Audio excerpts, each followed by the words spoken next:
Okay, I think we are live. I would like to welcome you to the first event of this year's Weeks of Action Against Antisemitism in Cologne. Similar to the last year's, all 9 events are organized by the Association Against Antisemitism Cologne, Bündnis gegen Antisemitismus Köln, the German Israeli Society, bga.koeln, and supported by the Amadeo Antonio Foundation and the General Students Committee of the University of Cologne, der AStA. My name is Felix, and it's my pleasure to give you a short introduction to today's lecture. As you probably have recognized, today's event will be held in English because we are all honored to have David Schraub from the United States as our guest.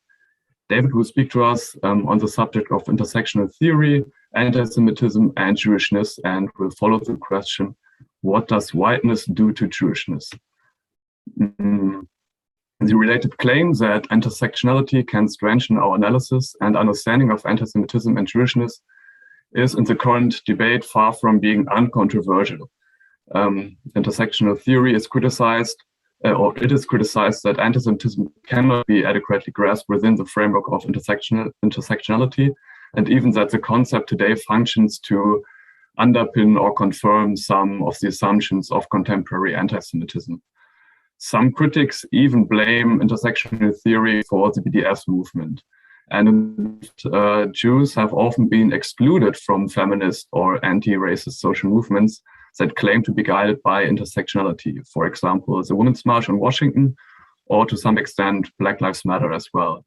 But also outside the US, for example, in Great Britain, the comedian David Bidell addresses similar questions when he asks why, especially among the progressive spectrum, and a time of heightened awareness of minorities, Jews simply don't count as a real minority, as he puts it. This just as a quick overview about controversies, and of course also in Germany, we have intense debates between mainly different leftist spectrums, which either focus strongly on the anti-racist critique or on the critique of anti-Semitism. So maybe today's talk can also help to mediate a little bit between both sides. Okay, so we are honored to have David Schraub as our guest today, who is in fact a strong voice and involved in the debate about intersectionality and anti-Semitism in the US. His columns appear in The Atlantic, Haaretz, the Jewish Daily Forward, among others. He blogs regularly at the Debate Link, and of course, he is also active on Twitter. Apart from that, David is an assistant professor of law at Lewis and Clark Law School in Portland, Oregon, where he teaches and writes on constitutional and anti-discrimination law. So just final remarks before I will hand over to David. If during the course of the talk you have any questions you'd like to ask, please put them into the chat or send us an email to the email address below. Then we'll make sure that we can get those to David after his talk. So welcome, David, and the floor is yours. Thank you. Thank you so much, Felix. And it's truly an honor to be a part of this and to be speaking to all of you on this particular topic, on anti-Semitism in general. This is, I believe, the first time I've given any sort of talk outside, even virtually speaking, outside of the US. So I can now officially call myself an international speaker and writer. So this is a big, big deal for me. And I'm very grateful for this opportunity, but also to be part of this important conversation and to be facilitating and hopefully assisting in the very important work that you all do. So I'm extremely grateful. Basically, today I'm presenting a paper that I wrote in 2019 that was titled White Jews: An Intersectional Approach. Written in 2019, I think it's still relevant and actually still quite timely today. But in addition to just kind of talking through the arguments of the paper, I also like now to give a bit of a postscript on the paper's reception and where it's situated kind of in the contemporary discourse on matters of whiteness, on matters of intersectionality, and on matters of anti-Semitism. So the core subject I'm talking about, as the title suggests, is white Jews. And by white Jews, I mean two different but certainly different but related concepts. So the first one is white Jews as in particular Jews, Jewish individuals, who, but for their Jewishness, would be unambiguously white in contemporary and modern racial schemas or categorization. So someone who looks like me, right, who has my skin tone, who moves in society the way that I move in society, I think would be fairly, certainly in the American context, be considered white relatively uncontroversially, except for whatever complication is added to it by the fact that I'm Jewish. And there, we might say there's a lot of that's a big complication, or that's a small complication. But the point is that were it not for the fact that I am Jewish, there would not be all that much question that I am white. But on top of that, I also want to talk about white Jews as a global generalization about Jews writ large, about what we think of when we think of Jews, and Jews as archetypically white. So the idea that when we imagine the Jew as a figure, right, the Jew who is imagined is someone who looks like me, who has roughly my background, who has my set of experiences. And so Jews who aren't necessarily sharing in that, for example, Jews who are Middle Eastern descent, proximate Middle Eastern descent, Mizrahi or Sephardic Jews, or Ethiopian Jews, or African American Jews, right? When we just imagine a Jew, right, that's not necessarily who comes to mind. So white Jews also is an idea about Jews that sort of stands as the default for Jews writ large, regardless of what it means for any individual Jew. And so in thinking about white Jews in both of these two contexts, I'm applying a methodological approach of intersectionality. Thus, we've completed our march through the title, White Jews, an Intersectional Approach. And by intersectionality, I'm not just talking about, or it's not simply a matter of labeling different oppressions, species of power or identities on top of one another. So, we add the racism to the mix of sexism, to the mix of anti-Semitism, and then we have intersectionality that we, have to fight for women as well as Jews, as well as Muslims, as well as Black people. You do all of those together. That's not what I mean by intersectionality. Rather, intersectionality looks to how the interaction of various identity groupings, for example, Black and women, yields particularized sets of experiences which are not reducible to a combination of how the constituent parts, Blackness, womanness, are viewed kind of in isolation from one another. So this is what Kimberly Williams Crenshaw, who coined the term intersectionality, meant for it to encompass. It's the interactions between different identity concepts create distinctive sets of experiences and perspectives that are not just the culmination or the addition of the kind of simple simplicitor aspects of the identity. Instead, we're asking what these identities do to one another. So what does Blackness do to womanness, or what does womanness do to Blackness? And so in this project, the question is, what does whiteness do to Jewishness? That's the primary objective of the paper, to think about how whiteness modulates or alters the meaning or the social construction of Jewishness. And my answer to that question, the big, the kind of 10,000 foot answer I will give, and I'll obviously go into more detail, is that whiteness puts an emphasis on certain characteristics which in the Jewish context can easily accentuate or accelerate anti-Semitism and facilitate Jewish exclusion. And I want to focus on two particular characteristics, one of which is power, and then the other one is what we might call hegemony or invisibility or omnipresence, the idea of defaultness, or just part of the fabric, the way things are. That's the primary objective, is this analytical discussion of what whiteness is doing to Jewishness. The secondary objective is some form of rehabilitation or defense of intersectionality as a useful and important context when thinking about Jews and anti-Semitism. There are many who have said, and I think there is some truth to this, that intersectionality hasn't typically included Jews. And there are certainly many Jewish writers or writers on anti-Semitism who are accordingly suspicious of intersectionality. And one thing I'm trying to do here is explain why it is that there is this gap, right? Why there are so many situations, or there are so few, situations where people who think of themselves as doing intersectionality are thinking about Jews, explain that gap, while also showing why it's a useful form of analysis. So those are the two objectives, the primary and secondary objective.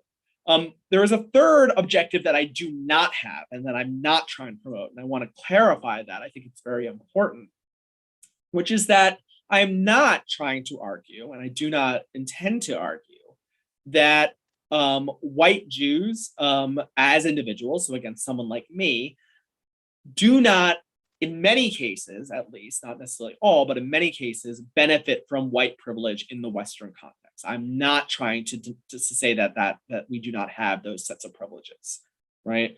In many cases, we simply do. Right. And so there is just a marked difference in what whiteness does to someone like me when, say, the KKK is looking for a target to harass.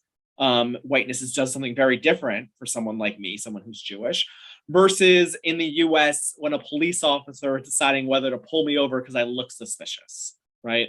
And recognizing that whiteness doesn't, for lack of a better word, help me all that much in the case of the Klansmen, shouldn't be taken to represent a denial that whiteness does quite a bit for me in terms of what my interactions might be with the local police. And we have to hold both of those truths in tandem.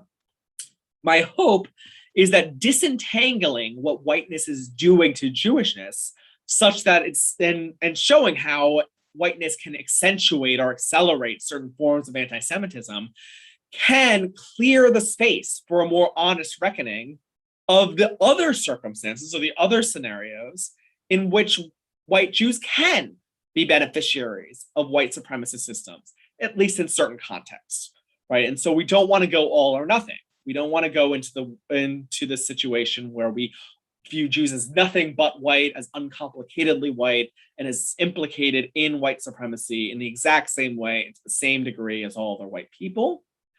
At the same time, we don't want to go in the direction of saying that because anti-Semitism is still a problem, and because it is a problem specifically that is racialized and works through white supremacy, that therefore it is wrong to ever, in any context, say that Jews can be the beneficiaries of, or even the perpetrators of, white supremacy. So I'm going to begin by talking a little bit in a little more detail about this intersectional method that was developed initially, at least, by Kimberly Williams Crenshaw. It's certainly been expanded by many other theorists in the years since, and what that theory or what that method means, how it works as a method of analysis. So what Crenshaw says is that intersectionality is a means of articulating specific points of exclusion or marginalization experienced amongst what we might call multiply marginalized persons. So Black women was the example that Crenshaw began with, that they're marginalized along the axis of race as well as sex. And in particular, intersectionality is a criticism of a common method of resolving this problem, which is sometimes called the additive model, whereby we just tack on kind of more and more anti-oppression commitments on top of one another. We say it's not enough to oppose racism, you also have to oppose sexism. And by opposing both racism and sexism, that is how you accommodate the experience of Black women. The problem with this approach, the additive approach, is that it misses how the interaction of identity categories changes their content. So most obviously, if sexism is interpreted or is understood by reference to white women's experience, then adding it to the anti-racism mix won't necessarily speak to the particularized experience of Black women, which might be quite different. A classic example of this is that one important element of white feminism, and I don't mean that in a pejorative way. I mean, it has been a very thing, has been the importance, if we're talking in the mid-20th century, of recognizing women's ability to work outside the home and to be kind of professionals, to work in society, to have independent sources of income, and to participate in the workforce. And that's all very, very important, right? And that's something that's meaningful. But it was the case that for many Black women in particular, it was hardly a situation where prior to the 1950s, they weren't working outside the home. Oftentimes they were working in domestic roles as household servants, and cleaners, things like that. They already were working. So if we're saying, well, we have to not just be anti-racist in order to defend Black women, we need to also adopt this anti-sexist approach. But our view of what anti-sexism means is, and so therefore we need to be really emphatic about protecting women's rights to work outside the home and to have independent sources of income. That actually doesn't have necessarily that much to do with, or is only, modestly related to the particular forms of exclusion and oppression that is faced by Black women, which generally didn't take the form of saying that they should never be working outside the home. So it ends up not actually getting us as far as one might think. Now, framed this way, there's no special reason why Jews couldn't be incorporated in this form of intersectional scholarship, particularly when we're talking about Jews who are multiply marginalized, so Jewish plus women or Jewish plus Middle Eastern.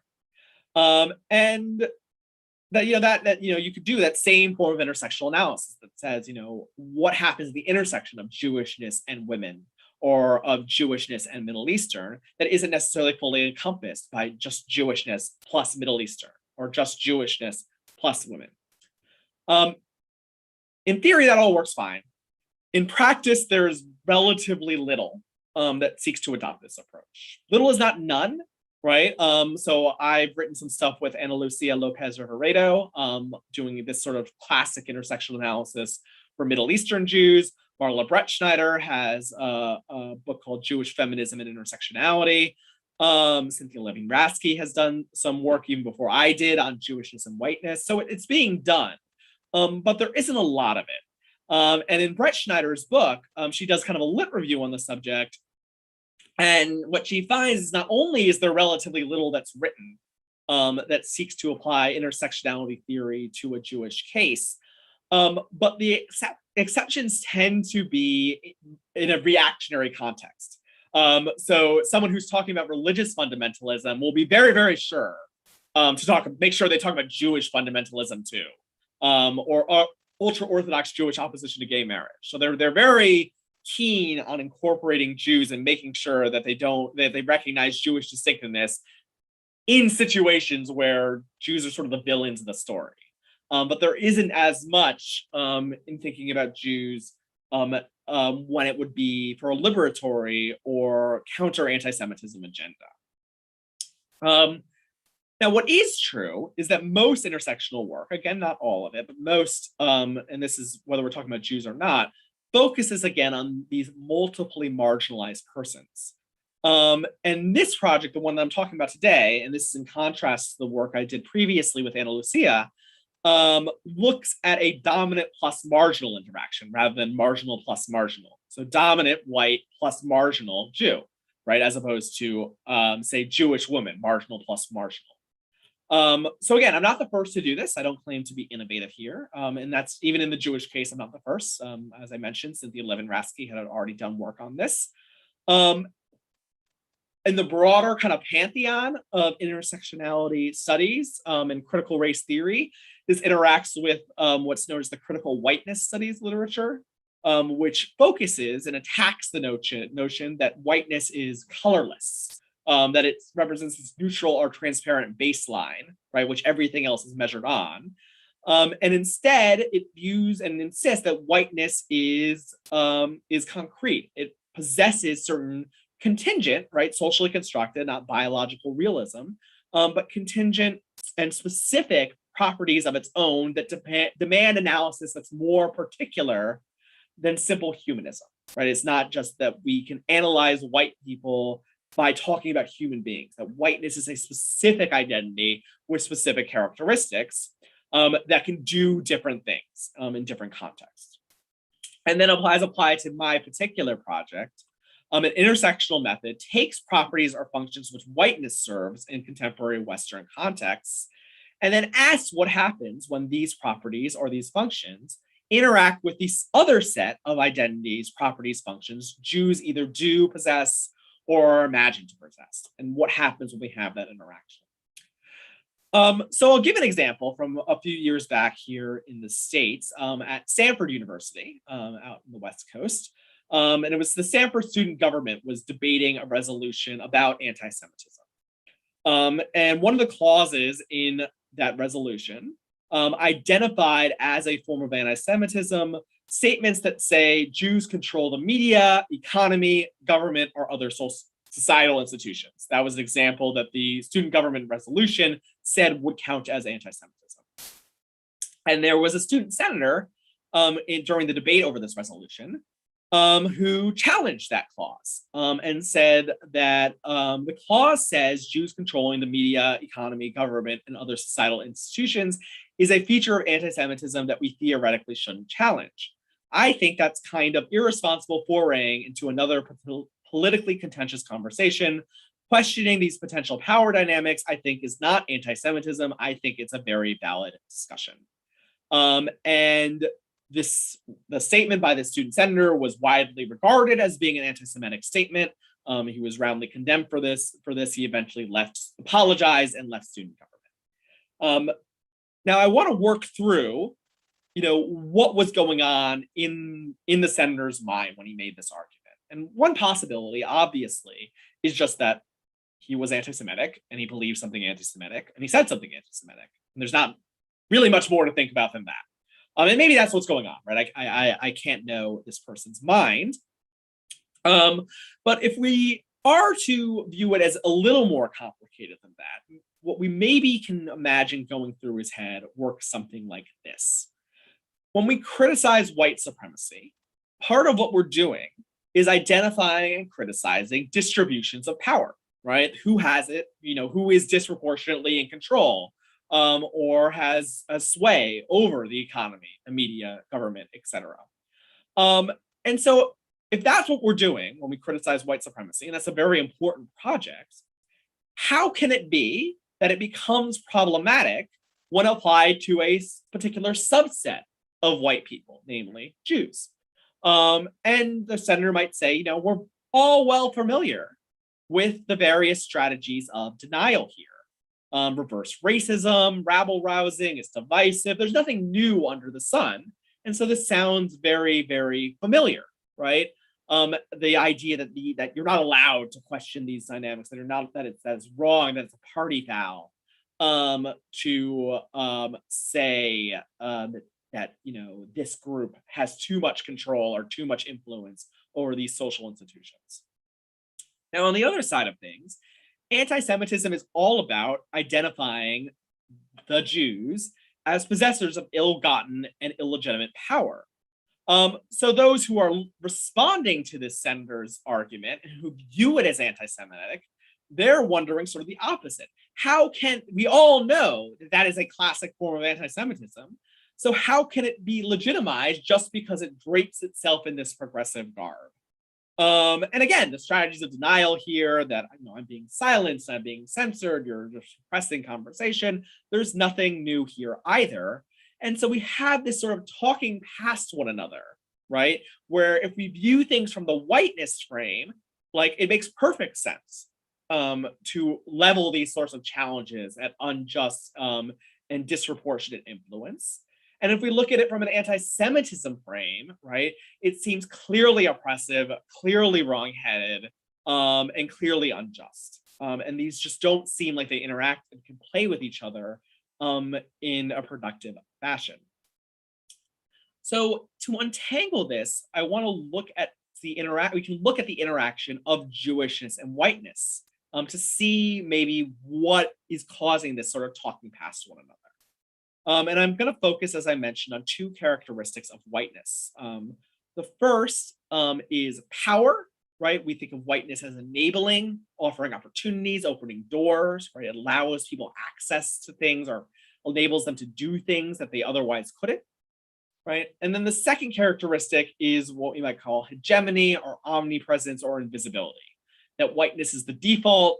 The prerogatives of whiteness aren't seen or perceived because they're just the way things are. It is an unmarked category. So let's map that then onto aspects of anti-Semitism. So one aspect of anti-Semitism that we're probably all familiar with is this idea of Jewish hyperpower, that Jews are controlling, dominant, a cabal, or a conspiracy. And then on top of that, there's this idea of Jews as being indistinct, right? They've been superseded and can be kind of subsumed under a larger rubric of Judeo-Christian society or Western civilization. So there's no longer in the modern era an independent Jewish contribution to history. Jewishness just sort of falls under the broader rubric of, the dominant groups in society. So we take these one by one, start with power.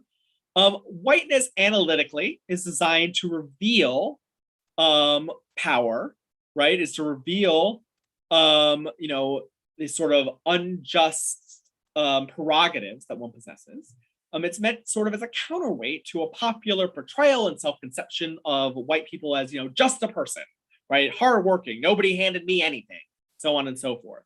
And instead emphasizes the degree to which, by virtue of being white, they get certain amounts of privilege and prerogatives and power, right? And so you had certain advantages based on the fact of being white that aren't just a feature of your own merit or your own hard work. The problem, though, is that Jews aren't just people, right? They are precisely defined by reference to their supposed privileges and prerogatives and power. And so instead of serving as a counterweight, right, whiteness serves as an accelerant to Jewishness. Rather than unsettling received expectations, right, disturbing this idea of, oh, I just earned everything that I got, it confirms them, right? I always thought of Jews as being so powerful and having so much, and look how right I was, right? It confirms the pre-existing narrative rather than disturbing the pre-existing narrative. And in this way, Jews can be taken to epitomize whiteness. White supremacists, even as they of course deny Jewish whiteness, still treat Jews as embodying the above characteristics of being domineering or controlling, the omnipresent power behind the scenes.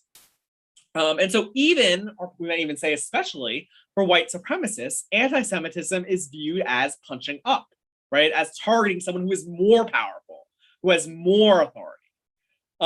That fits in with the way that whiteness interacts with Jewishness. And so one implication then is that Jews are not, and in most cases cannot, be viewed as truly marginalized because they embody power in political, cultural, and economic dimensions.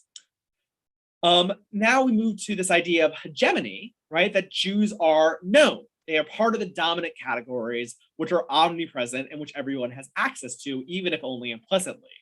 One need not expend any effort learning about distinctively Jewish vantage points because they're already included in the default offerings of social knowledge represented through hegemonic narratives, for example, the Judeo-Christian tradition or the Western canon. So because we already kind of know, we are said to know Jewish history or know Jewish perspectives, because we know the dominant group's perspective, there isn't any special effort that needs to be expended to learn specifically Jewish history. So in the US, we have a Black History Month, and some people say, well, why don't we have a White History Month? And the answer that's often given sort of cheekily is like, well, every month is a White History Month. That's just called learning history in the United States. But the question is, well, do we need a Jewish History Month? Or is Jewish history also already learned every month because it's part of the white history or the Judeo-Christian history? The logic then of Jewish whiteness as Jews as powerful and omnipresent acts to self-insulate because it helps explain the paucity of literature exploring this as an anti-Semitic phenomenon. Right, on the at least the non-radical right, the right that doesn't, outwardly reject Jews, view Jews as a racial other, Jews are included in the dominant categories to offer this sort of patina of diversity, but only so long as they don't challenge pre-existing narratives. So, Jews as the model minority or the perfect assimilators. And again, Judeo-Christian tradition fits into this very well. Meanwhile, on the left, if the goal of this sort of specific literature, right, that's focusing on, Black women or, Latino immigrants or what have you, is to remedy an exclusion, to talk about things that aren't already being talked about. Well, if Jews are assumed to already be included, either by virtue of their social power, again, we identify Jews as the powerful group, or their incorporation within a broader Western Judeo-Christian canon, then efforts to demand a uniquely Jewish perspective on the problem sounds like the rich wanting to get richer. It's another instance of why don't we have a White History Month? And in either case, by seating Jews into the category white or Judeo-Christian, which I think both functions in a very similar fashion, the result is you just don't need to think about Jews any further, right? You've already done all the thinking about Jews that you need to think about. And so an implication is that we end up presupposing that Jewish issues saturate social discourse, even though in actuality, there's frequently very little talk about Jews. So there's this idea that we're always constantly talking about anti-Semitism, and why do we need a whole week or month of action on anti-Semitism? Aren't we doing this just all the time? And maybe we should start focusing on other issues that are of more pressing concern. When you actually drill down into it, there's a real gap. Right. And as we talked about that, for example, in the intersectionality literature, there just aren't that many people talking about anti-Semitism, even though it's viewed as pervasive. And consequently, and this is certainly true in the US, I don't know if it's as true in Germany, Jewish efforts to demand inclusion in these spaces are beset with anxiety because they're very concerned about sucking oxygen out of the room or taking over the space, even in very modest interventions. And so there's a gap between the relatively small amount of attention anti-Semitism gets in the relevant literature and the pervasive view that it gets a disproportionately large amount of attention. And what accounts for this gap, I argue, is that Jewish history gets written back into the larger category of white history, and that history has already been taken care of. And so then we get the whole Jewish History Month is like White History Month. So Jewishness being read into and subsumed into whiteness has, I've argued three main impacts, right? First, for individual white Jews, again, the Jew who looks like me, anti-Semitism is rendered unintelligible, except to the extent that it can be racialized so as to plausibly deny Jewish whiteness. Nazis are a great example, right? Nazis acted in such a way to racialize Jews in a way that we were, I think fairly said, non-white in that context. And so their anti-Semitism makes sense. But what we this ends up meaning is that either Jews are not white, as in the Nazi case, and anti-Semitism exists, or Jews are white, and anti-Semitism is gone, right? And so we're faced with this sort of harsh binary, where it's all or nothing, that I don't think adequately accounts for actual Jewish experience. The second implication, or the second impact, is that for non-white Jews who are not white under any possible understanding, again, like an African-American Jew, say, the identification of Jewishness as epitomizing whiteness means that to the extent that they identify as normatively Jewish or articulate distinctively and specifically Jewish problems, they end up being whitened. They are viewed as acting white or are representing white people because, again, Jewish equals white. So to the extent they're acting in an identifiably Jewish way, it is coded as them acting in a white fashion. And there are people who have argued flatly that non-white Jews are whitened by virtue of the fact that they are Jewish, and I think are leveraging this association of Jewishness and whiteness. And then on the other side, when these non-white Jews diverge from normative Jewish practice, or they offer critiques, they seem to be doing something that is critical of mainstream Jewish practice, which Jews have of any background have every right to do.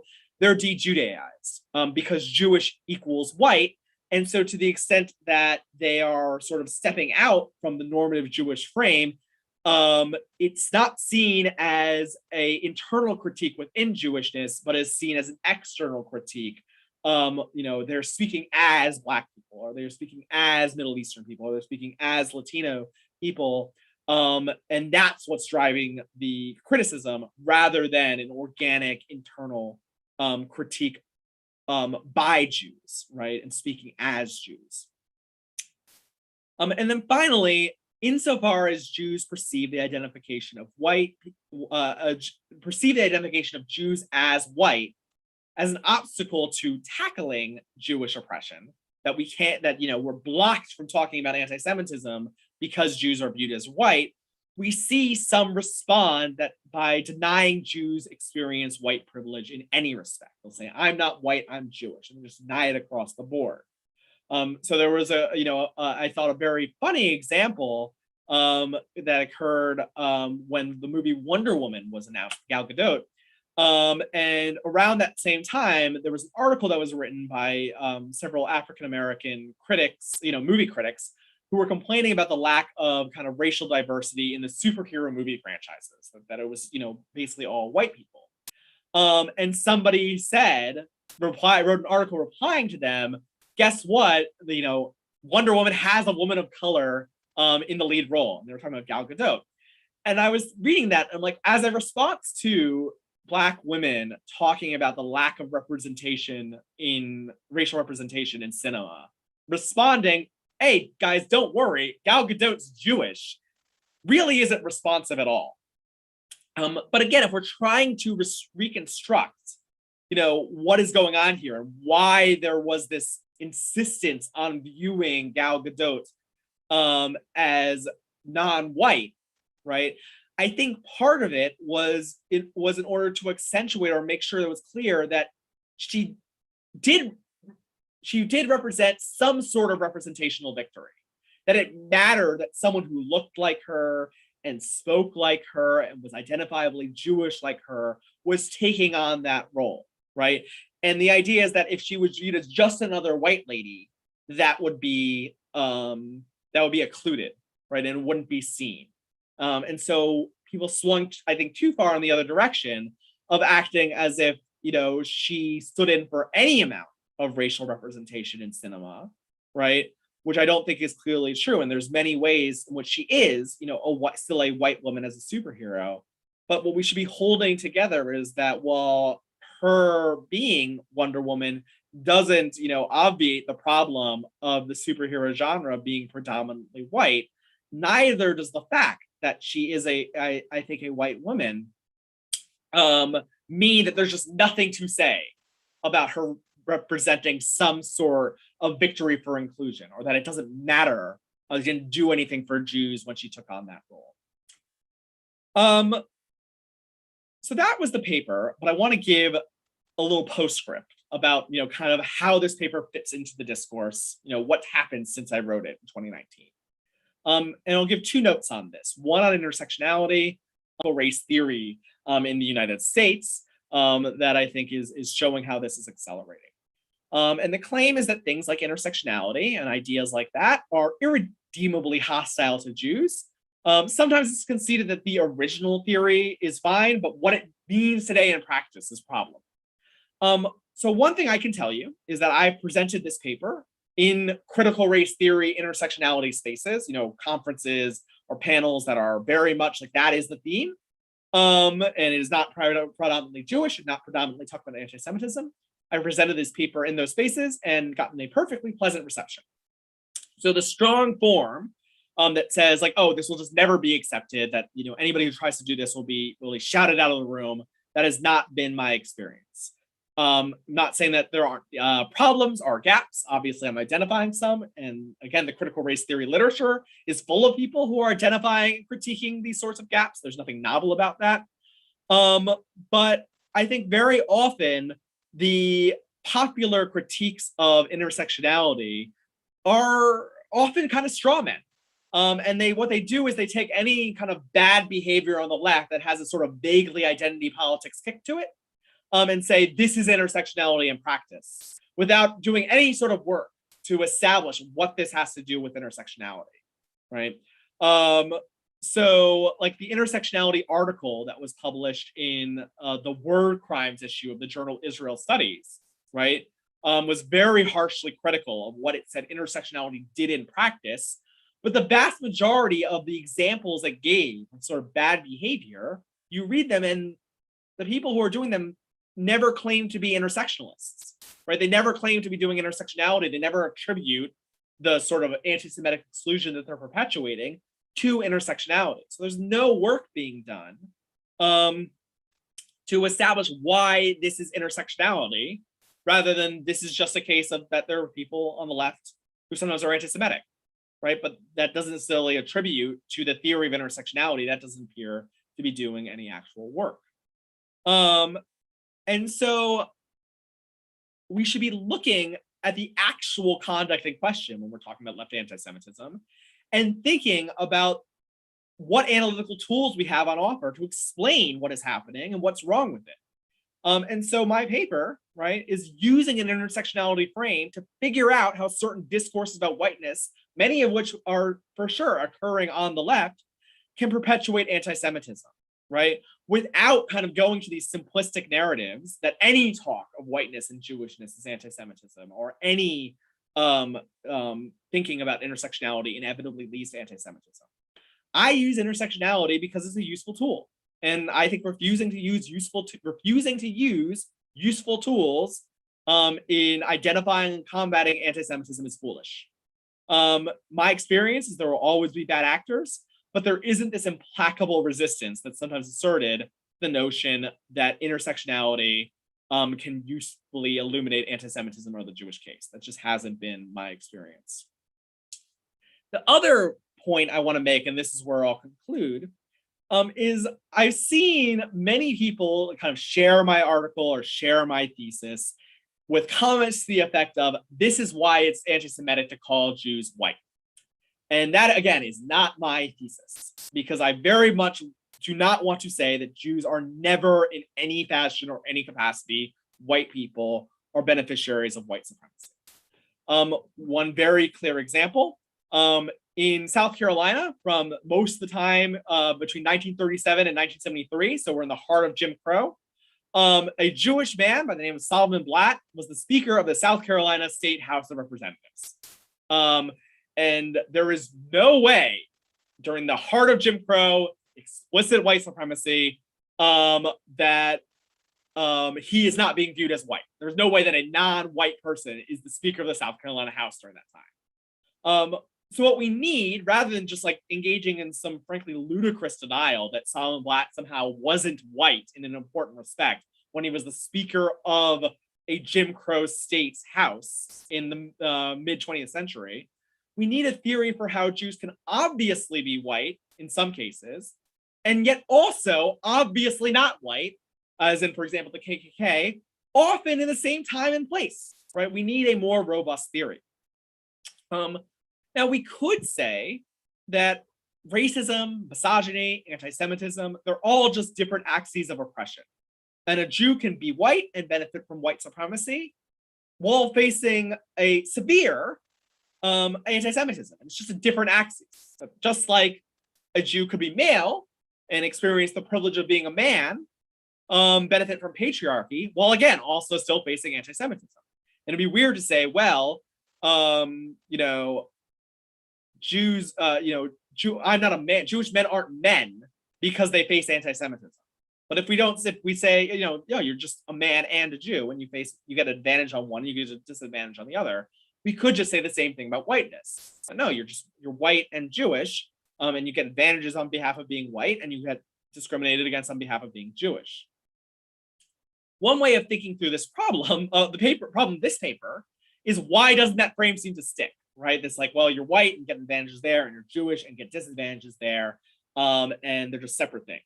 And that frame people don't seem to like that frame, even though I think it makes some intuitive sense.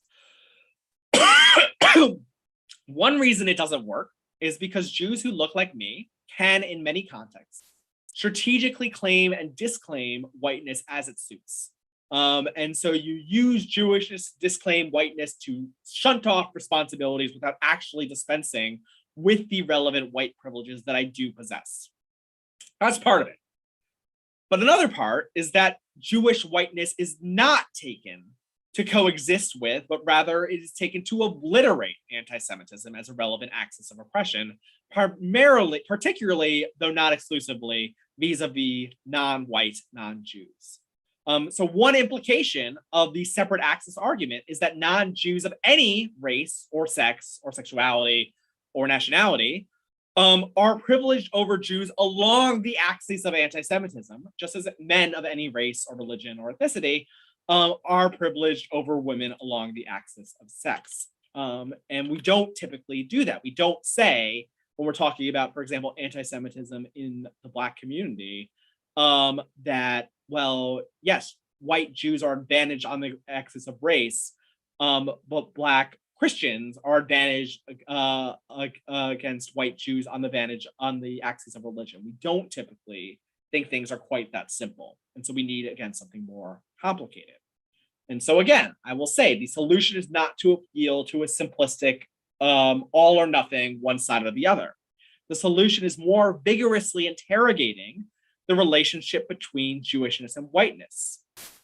The best way to fight anti-Semitism on the left is not to try to oversimplify things and establish Jews as either conclusively white or conclusively non-white. Rather, it is to tell the Jewish story in all of its complexity with vigor.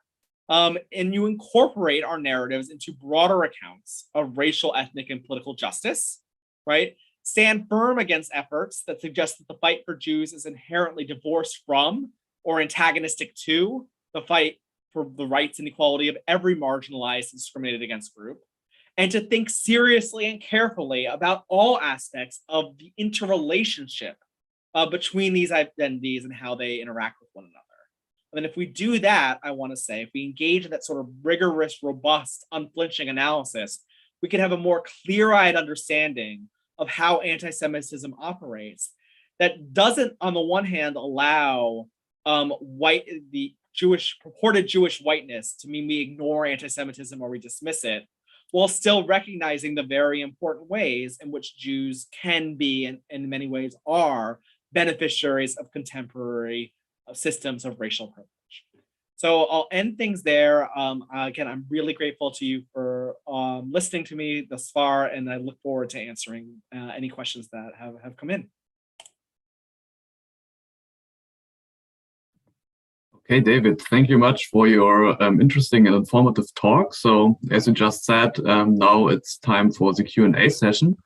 And yeah, we already received a couple of questions. So one is focusing on antisemitism among the left and to what extent the concept of intersectionality is responsible for the antisemitism. So question is, do you, quote, do you even consider the fact that almost all intersectionalists give rise to a very skewed view of Zionism and the Israeli conflict?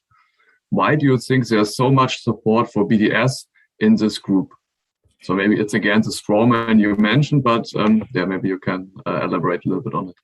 Yeah, so to some extent, I reject the premise of the question because I'm not fully convinced that everybody, or even the vast majority of people who adopt an intersectionalist vantage point are necessarily BDS supporters or want to see the state of Israel dismantled. I think there's a fair amount of diversity in views that's being understated. And again, you know, I didn't talk about it in my paper, but I didn't talk about my presentation, but it is in my paper that I mentioned that, you know, these problems of kind of conflating Jews and whiteness and this acceleration has impacts in terms of how we might think of certain criticisms of Israel that we should be cognizant of. And I've raised those again in these sort of intersectional spaces to, again, fair reception. They're like, yeah, you know, point taken. I think that that's a fair note that needs to be accommodated. So at some level, I think there's more acceptance of a more nuanced portrayal than this question lays out. The other thing we can say is correlation isn't causation, right? It might be that for a variety of reasons, folks on the left adopt this very sharply anti-Zionist, you know, pro-BDS, you know, Israel is just nothing but a purely oppressive state view. And it might be that they self-identify as intersectionalists. That does not mean that intersectionality theory is what drove them or plays any causal role in them in why they've adopted this, this particular view on Israel. And to the extent that their views are problematic, and of course we want to distinguish between, very, perfectly valid, even sharp criticisms of Israeli state policies versus perhaps, just completely uncompromising and extremist notions of pure Israeli malfeasance and demonization. But to the extent that they adopt the latter, right, they adopt these problematic views. To some extent, I'd say the problem is that they're ignoring their own lessons. That they're not being intersectional enough, right? And they typically don't, for example, think through what it means that the Jewish Israeli population is plurality Middle Eastern descent, right? When they're talking about it, it's this white European construct and it's a settled colonial state. They are not being good intersectionalists, right? They are ignoring the intersections of Jewish and, for example, Middle Eastern identity, to say nothing of the way that I'm making this attack or this critique of Jewishness and whiteness. And so the way you have to respond to that is by doing the analysis right. And I think it would be shooting ourselves in the foot to say, well, because they call themselves intersectionalists, we can't use the best mechanisms that we have for explaining why they've come to a bad conclusion and why they've come to a potentially oppressive conclusion, because we just have to cede this tool over to them. Why on earth would I want to give bad actors exclusive access to powerful analytical tools? That strikes me as an immensely self-defeating proposition.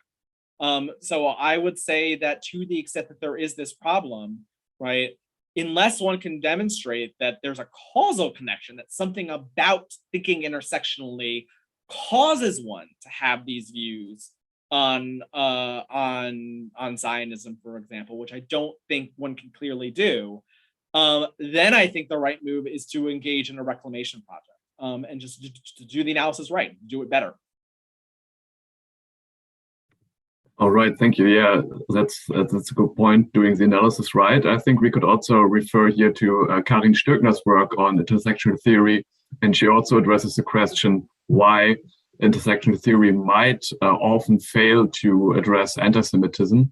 And I think she also relates it that gender, class, and race often work with clear binary categorizations, while anti-Semitism blurs these categories. And maybe we can link her essay on intersectional theory or one of her work in the comments, so she might go a little bit deeper in her analysis of anti-Semitism itself as an intersectional ideology. Right, so I would come to the second question then. And the second question is addressing I just quoted, maybe that's easier. So the question is, do you see problems in the strict dichotomy of black and white in the conceptualization of race in the intersectional model, as well as the mixing of realist and constructivist notions of race? Mm-hmm. Yeah, so I've heard this critique before, that there's a very strict black-white dichotomy that, for example, doesn't account for that there are other important racial divisions. Again, whether we're acting in a realist fashion, although I think that pretty much anybody who's an intersectionalist thinks race is socially constructed. So I think they're pretty much all along that line. And again, there are obviously many people who are doing intersectionality that are thinking in terms of black-white relationships. And there's no problem with that intrinsically, so long as it isn't claimed to be exclusive, that that's the only way we can think about race. And on that, there are plenty of people who do intersectionality that are thinking about, well, what about the Asian American experience? What about the Latino experience? I mentioned, Kimberly Crenshaw was the originator of this term. And it was in two articles that were written in 1989 and 1991, I think was the second. The second one, the 1991 article, her keynote example was Asian American women, right? So from the get-go, intersectionalists were well aware that there is more to this conversation than just a black-white divide, right? And I think that is very helpful. And that's just on the race side of things. Then we start adding in, matters of sexuality, for example, which raise their own issues, right? Religion would be another one, but very much could. I think, I see very few people who are intersectionalists that are committed to the notion that the only thing that's worth talking about here is a sort of black-white divide and everybody has to be fitted into one or the other. And that's the only interesting thing that needs to be said about it, right? And then we can just talk about the white people as white people, the black people as black people, and you're just one or the other.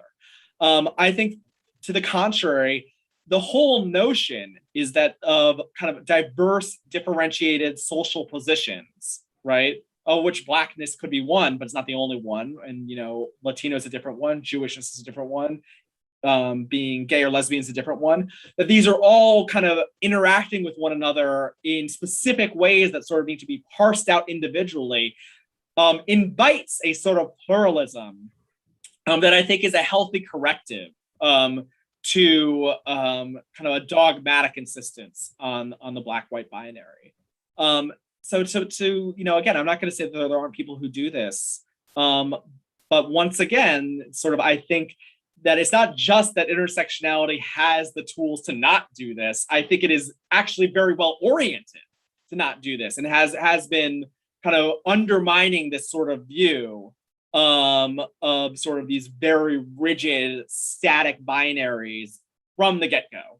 And it's not. You have to work harder to make it not do that than you have to work to make it to do that. If that makes sense. Yeah, thank you. Okay, so I just had one question which came to mind. So you mentioned your piece about intersectionality and Middle Eastern Jews, and also the question whether it needs a Jewish History Month or if it's just included in the right narrative.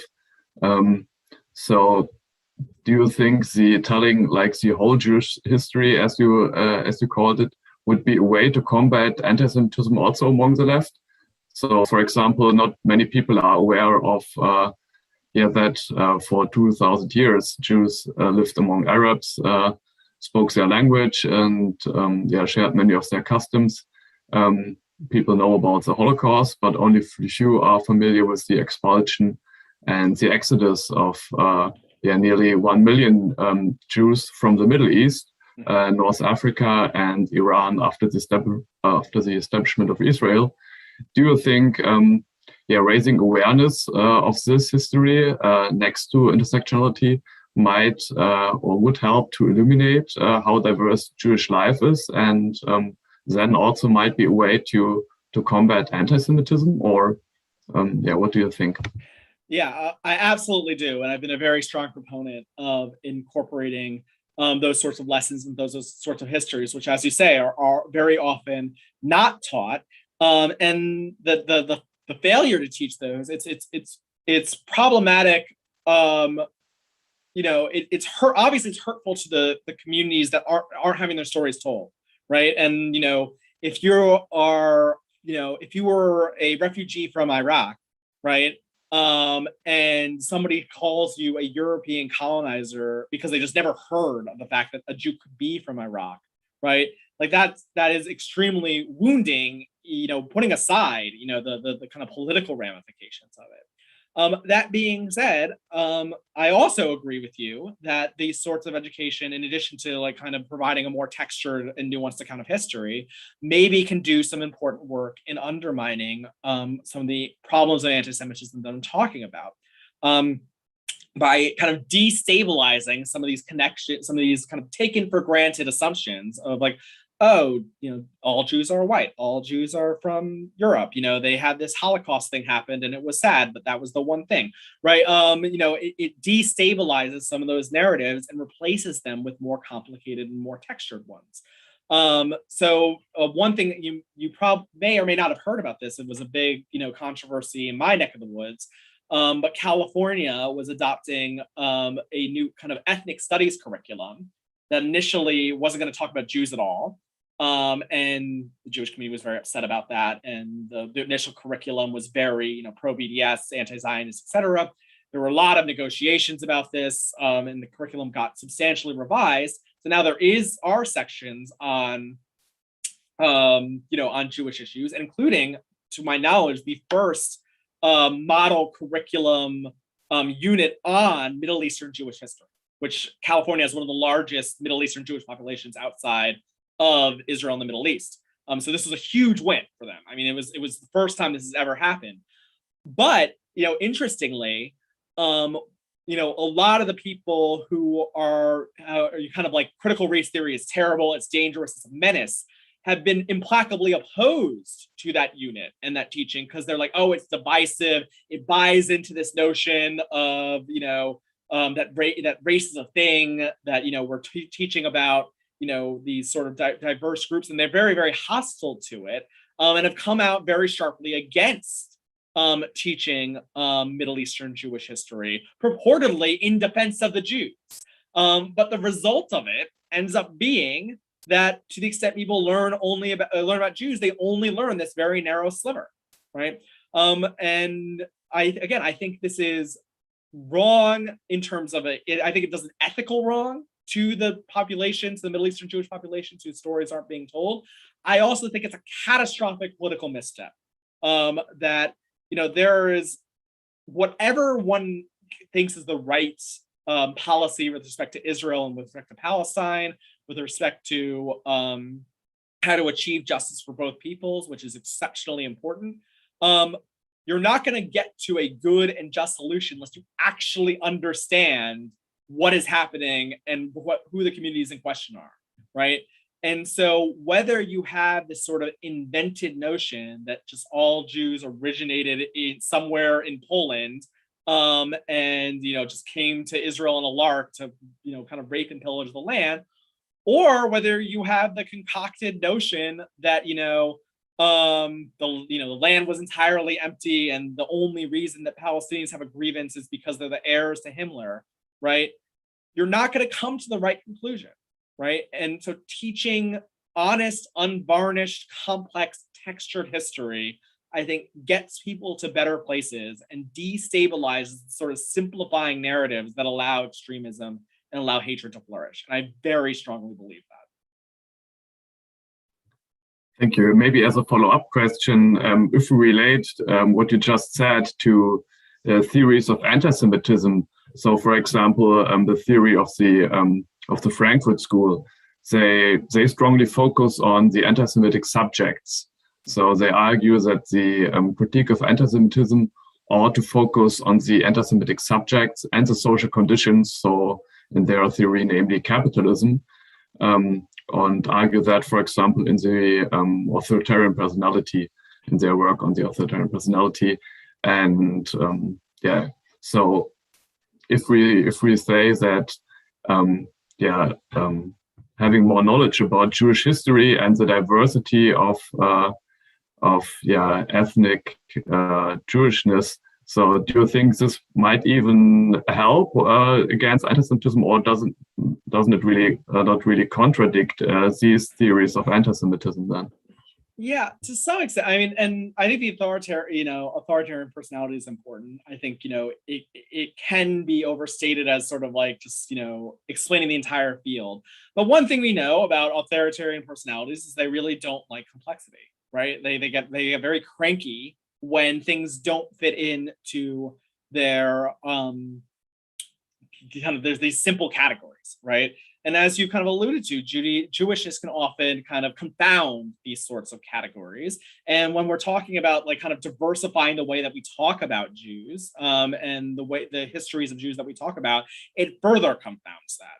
And the optimistic story is that by further pluralizing, further confounding these sort of simplistic boxes, we make these sort of authoritarian assumptions about Jews more and more unsustainable, until they sort of they fall away. The pessimistic story is that when you confound authoritarians' categories, they just get more angry, right? And they hate Jews even more, right? I'm I would, between those two possibilities, I'm more of an optimistic than a pessimist, but I feel like it is important to lay the risks on the table, right?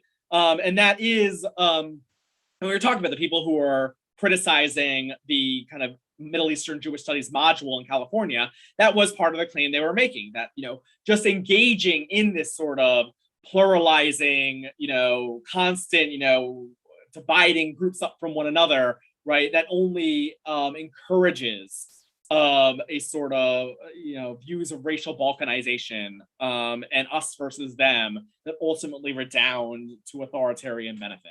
I think that's wrong, but I wouldn't be intellectually honest if I didn't acknowledge, the claim that they're trying to make there.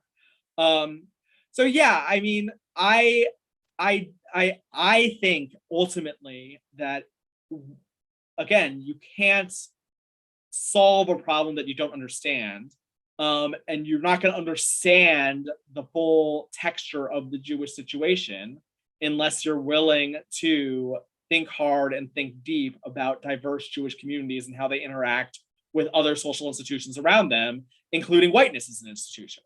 But there is the counterposition is that there are some waters best left undisturbed, right? And that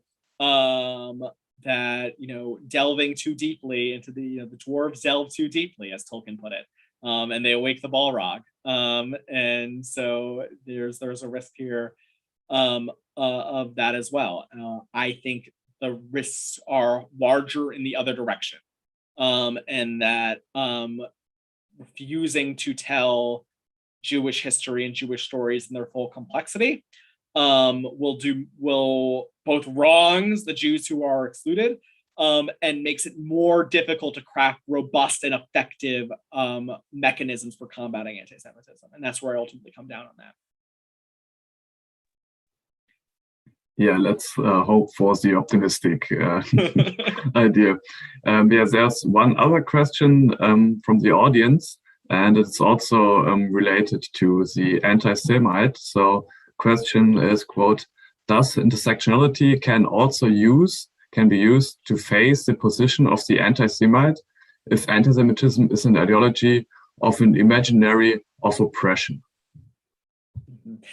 Yeah, so there's a woman who writes on anti-Semitism whose work I think is great. Her name is Phoebe Maltz-Bobet. And she said something that I 100% agree with, which is that anti-Semites are not just people who hate Jews. They're also typically people who think they're being oppressed by Jews, right? Like that is a very important part of anti-Semitic iconography. It's not just like, I dislike Jews. It's that like Jews are responsible for why my life is bad, right? And for why I'm not getting what I want. They are oppressing me. And so, lots of people have talked about this, about how this is why anti-Semitism can be relatively easily corrupted to appear, anti-imperialist or counter-hegemonic, right? That it already came with this argot of, this is who the oppressor is, and so we're resisting the oppressor. And I mentioned how, like, even the white supremacists, this is how they talk, right? The reason why the white man in America is falling and can't get a job and can't catch a break and blah, blah, blah, blah, blah, is because of the Jewish bankers, the Zionists, cabal, what have you, right? That was always already in play. And so to that extent, right, it's not really an intersectionality thing. It's any, counter-hegemonic narrative, right, could, if it wants to, leverage this, right? A Marxist could do this. Who is the parasite capitalist class, right? It's the social anti-Semitism is the socialism of fools, as it is sometimes put, right? An intersectionalist could do this. A free speech zealot could do this. I think you mentioned you're going to have someone talking about people criticizing cultural Marxists, right? They're doing it. Right, that the cultural Marxists are why your kids are growing up to all smoke pot and blah blah blah. Right, it's always all available. Right, and one very important thing about anti-Semitism that I think is understated is anti-Semitism is a productive ideology. And what I mean by that is that anti-Semitism lets people do things they couldn't otherwise do. Right, it mobilizes, it helps people make sense of the world. And so when people are trying to have their political movement gain traction, right?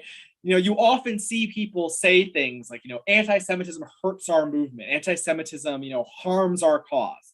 And I know they mean that they mean that in the best possible way, right? And they're trying to be helpful, but I always kind of wonder, like, why do you think it hurts you, right? Anti-Semitism is one of the most powerful social mobilizing forces the world has ever seen.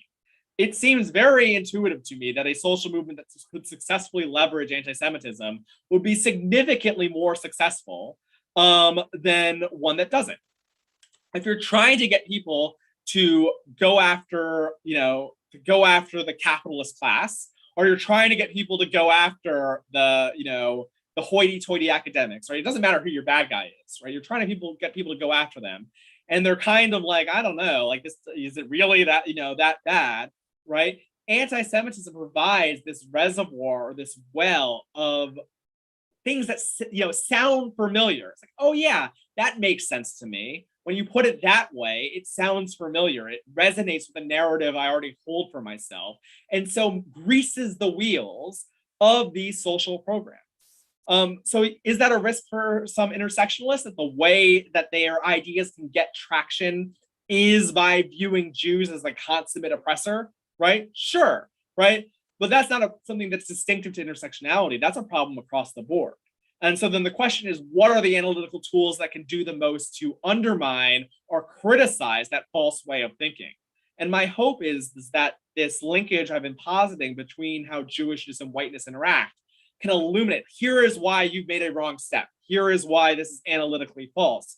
Because I don't think necessarily that just saying like, oh, well, this is going to blow up in your face in the end, this is going to be a bad strategy, is necessarily true. The real difficult question for social movements, this is true left, right, or center, is not rejecting anti-Semitism when it's bad for you. Anybody should reject something that's bad for them. It's what do you do when anti-Semitism helps you, right? How do we fight anti-Semitism in circumstances where it's doing something useful, where it is getting people to vote for the Socialist Party, where it's getting people to rally for lower taxes, when it's getting people to take seriously Palestinian rights, whatever it is your campaign is, right? And it's doing productive work for you. What's your move then? Is I think the real challenge for the fight against anti-Semitism.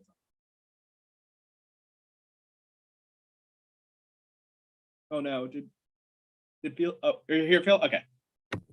Yeah. It's just a few you're just seconds. Frozen in awe, not frozen in technical difficulties. No. I was still able to listen to you. All right. So I have. We'll see again whether there are new questions.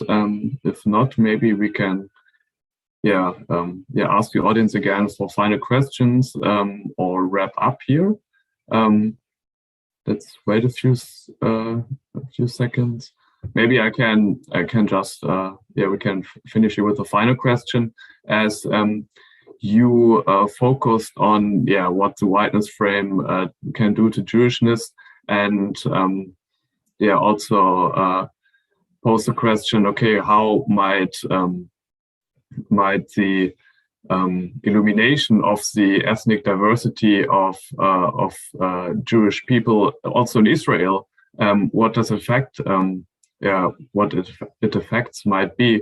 What do you think all this could how could this influence the anti-racist or anti-Israel spectrum as well when it comes to anti-Semitism? So do you think it will have some effect when they become more aware of the internal ethnic diversity within the Jewish community, especially in Israel?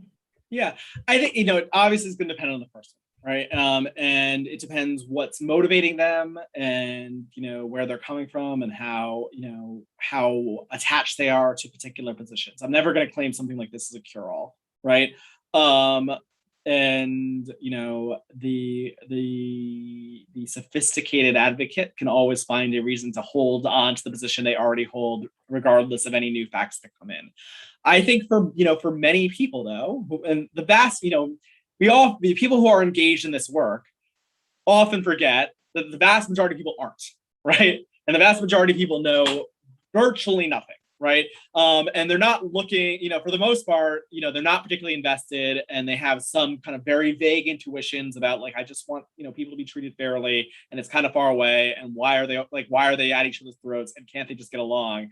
And they get to some, kind of vague intuition of who seems to be the good guy and who seems to be the bad guy, but it's not necessarily very firmly held. And in those sorts of circumstances, providing these more nuanced textured layers of analysis, I think can be quite helpful. And the sort of person who,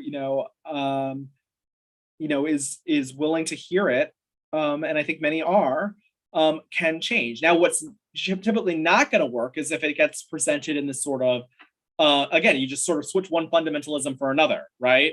And so one area where we see this very often is this idea of indigenous, right? Are Jews indigenous to Israel? Are Palestinians indigenous to Israel? Are they both, right? And so you see, obviously some pro-Palestinian campaigners, when they're accusing Israel of being a settler colonial state, will say, the indigenous Palestinians against this outside invaders, right? And that's why, the invading class needs to be kind of expunged, or, doesn't need to be tolerated. And then you see like the sort of people who are trying to counter that, and they say, no, it's Jews who are the indigenous ones, and Palestinians are the outsiders, and they came in the 7th century, and this is a restoration, and so they're the ones who have no rights. And then and then you just get conflicting. At that point, you just have conflicting fundamentalisms, and nobody's going to take it seriously. Or you're going to, the partisans are just going to become more entrenched in their partisanship, and I don't think that helps anyone. Preferably, what you want is to ask the more nuanced question, which is recognizing and understanding, again, that Jews just didn't like pop up out of Poland and come to Israel for no discernible reason other than villainy, right? And recognizing that Palestinians have lived there for a long time and have developed a collective national identity that's valid and has a right to self-determination, right? Once we recognize those sorts of realities, right, where does that put us? And it's not going to put us, I think, either in a fundamentalist pro-Israel or pro-Palestine position, right? It's going to be one that leans into difficulty. And I don't apologize for that. There's people who say, and I think they have some, literal point, that, people who are thinking in terms of complexity are not people who are motivated to action, right? It's just much easier to mobilize 10,000 people to a rally when they think the other side is a bunch of evildoers, than when they think it's a hard issue that has, kind of difficult questions on both sides that are not fully capable of resolving. Nonetheless, recognizing an issue as a difficult one with compelling arguments on all sides that don't admit to easy resolutions is the only way that we are going to be able to find a resolution.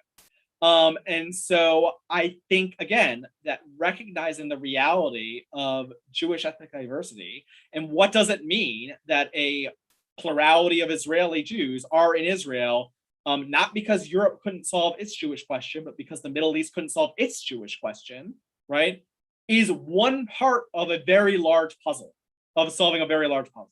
It is an important part. We don't do ourselves any favor when we try to deny that part. We also don't do ourselves any favor when we say that's the whole part. And the only thing that matters is, well, oh, Jews are people of color too, right? Jews are, are a minority too. Actually, there is a person of color in the role of Wonder Woman, right? When we swing all the way in that direction, right, we're just replacing one oversimplification with another. And I'm very much a fan of thinking hard, recognizing that hard thoughts are hard, and recognizing the difficulty of the situation. And to the extent, and I think this is the case, that recognizing Jewish ethnic diversity in Israel helps that complexity, and I think it does, then we should do it. And we should do it exactly that far. All right, thank you very much. Maybe also your talk today can be a small piece in the puzzle to a more nuanced notion of intersectional theory and the relation to Jewishness and anti-Semitism. At least I hope so. So thank you again for your interesting and informative talk.